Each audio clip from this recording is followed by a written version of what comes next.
আমার গোষ্ঠী গেলে জীবন আর একবার আমার পোলা বেড়া দাবি করবি না। দেরি করেছে না, আমি পরীক্ষা দেব। তোর গসবের নামে আমি তো পরীক্ষা দেবো।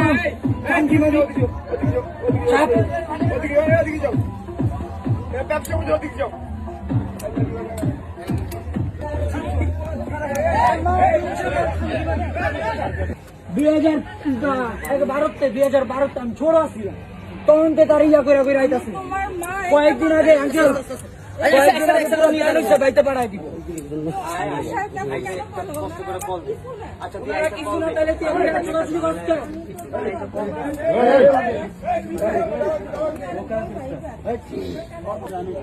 একটা সুযোগ না এই পর্যন্ত মিনিমাম 15টা সুযোগ দেওয়া হয়েছে। আপনাকে আর আপু তুমি বুঝতেছো না, আমার সব শেষ তার লেগে ঘুরা, আমার সব শেষ। ছোটবেলা থেকে বইলা কুইটা মিটা খাইতে আসে, বুঝতেছেন না আঙ্কেল। আর আঙ্কেল আপনি আমার একটা হাতিয়া দেখেন, হাতিয়া দেখেন, একটা না আরো 10টা সুযোগ দেওয়া হয়েছে, 10টা। আর ওর বাপ 3 নাম্বার এই বাপটি, আর বাপ যেটা ডিসিশন নিতে চায় ওটা নিব, শেষ। কথা শুনো, সব জানাইছি, পুরো আপডেট, পুরো